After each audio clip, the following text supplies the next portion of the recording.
If you're getting into running to try to lose weight, A, that's awesome. B, there are ways that you can run that will peter out and your progress will be stalled within a matter of about 3 or 4 months. But there are ways that you can train to run to lose weight that are going to be much more effective that will result in weight loss that lasts over the long term. How do I know this? Well, I started myself at 215 pounds, saw a fair bit of weight loss over the course of about 6 months, then plateaued for 2 years until I saw my weight loss continue. Eventually going from 215 pounds all the way down to 150 pounds, and I was able to hold this lower weight for the rest of my life. It's now been 12 years since I eventually lost that total of 65 pounds, and I was able to keep it all off, not going back to my previous weight ever.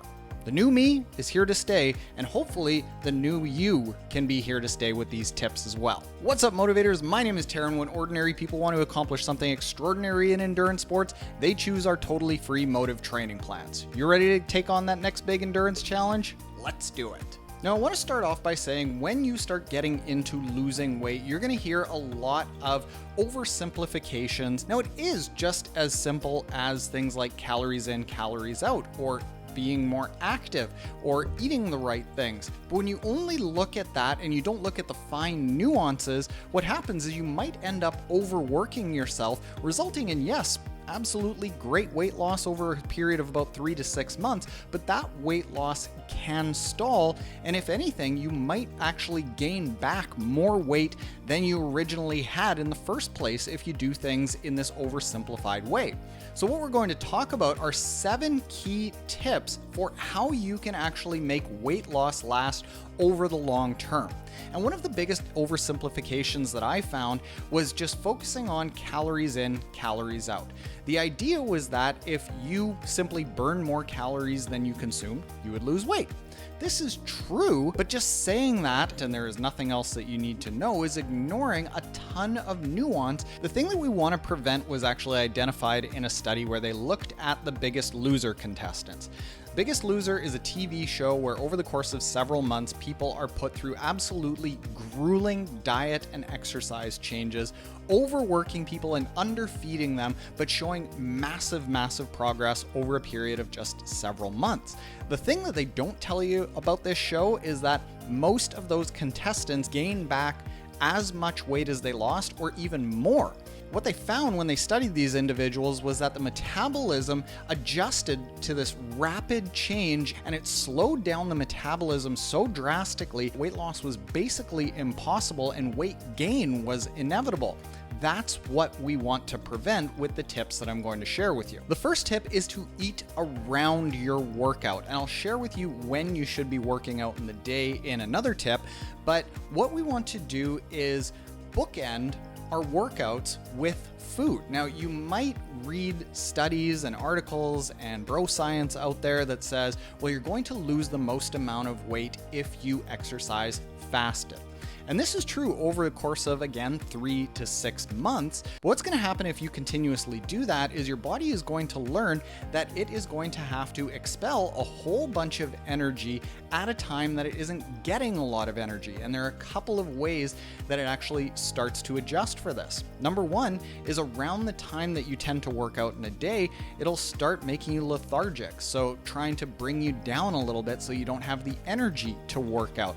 Another thing that it might do is increase the hunger signals later in the day to make up for that extreme calorie deficit. In the first case, you're going to be burning far fewer calories with this method over the long term. In the second case, you're going to be overeating and consuming way more calories than you should be in the long term. By almost feeling like you're overeating before, immediately after, and roughly 2 to 3 hours after a workout, you're actually going to give your body all of the nutrients and fuel that it needs to perform that workout, and you're probably going to feel quite full later in the day as opposed to hungry later in the day. Related to that is the second tip, which is what I just alluded to, that we want to run and eat primarily in the morning. They've actually looked at what happens when you eat the same amount of food, the same calories, but you eat it primarily early in the day versus primarily later in the day. So this is somebody that would have an eating window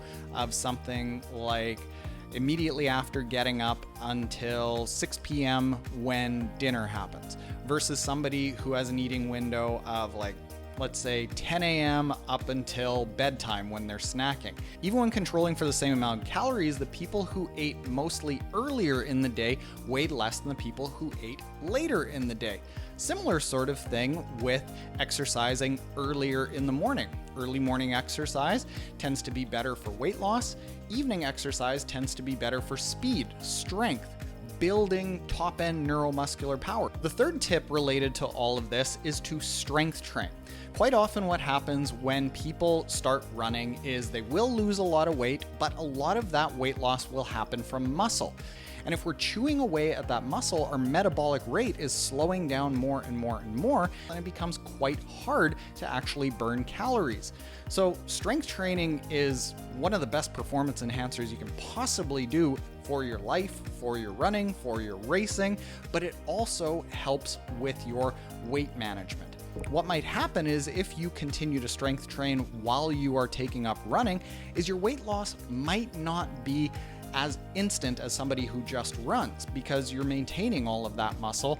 But over the longer term, your metabolism is going to stay higher and you're going to be able to sustain weight loss month after month after month for years. The fourth tip that I'd share, what I found is that 100% compliant diet where I ate nothing but healthy foods and I restricted my food consumption all the time, it actually caused me to fall off the wagon and binge eat more often than a much more balanced meal. The rule of thumb that I like to use is roughly about 80 to 90% compliant.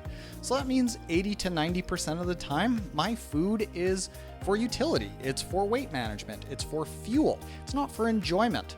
But one meal a day, maybe a small piece of chocolate after dinner, a wine here or there, but not many drinks.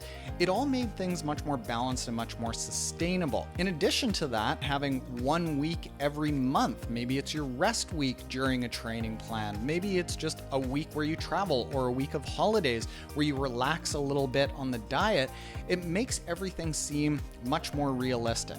When you have that 100% always compliant, always on mentality, I found that really messed with my head. I'd be in bathrooms doing squats and crunches to burn off meals that I knew were a few too many calories, and it made things very unsustainable. We want to maintain our weight in a healthy range for a long time, so that means you have to be able to eat healthy for a long time. For the fifth tip, there are two types of runs that are going to lead to the most effective way to lose weight.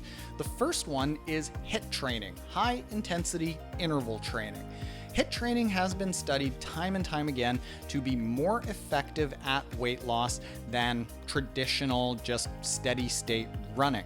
Now, it's not really certain why this is. A lot of people will point to something called the afterburn effect, where you tend to burn calories in the 24 to 48 hours after the workout is even completed after doing a HIIT workout. But this only amounts to about 15% of the total calories that you burn in addition to the workout. So if you burn 1,000 calories in a HIIT workout, you're maybe only going to burn about 150 additional calories in the 24 to 48 hours after. This isn't enough to be extremely effective at losing additional weight. What has been speculated is that this HIIT training actually makes it easier to burn fat as fuel. Your body learns how to metabolize blood sugar and blood glucose a little bit better.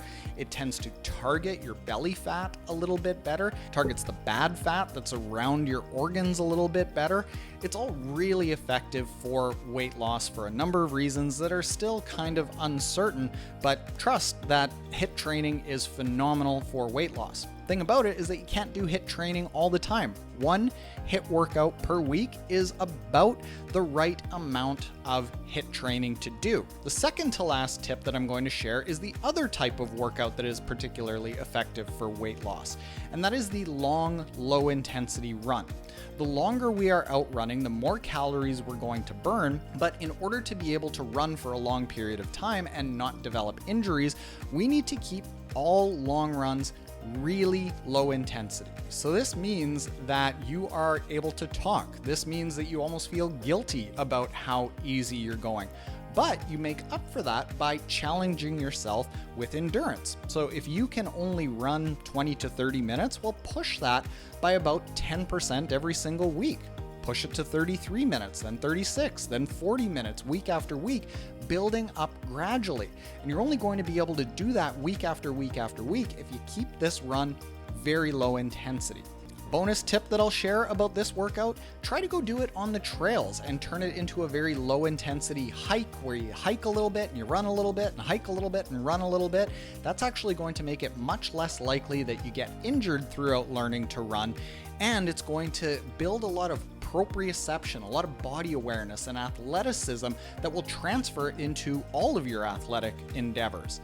Now that relates to the very final tip about what is the most important thing when it comes to running for weight loss. And that is that you need to be able to continue running week after week, month after month, for years. The most important thing when it comes to losing weight from running is being able to run. And the way that you do this is by managing your overall training load to reduce the likelihood of overtraining and injuries.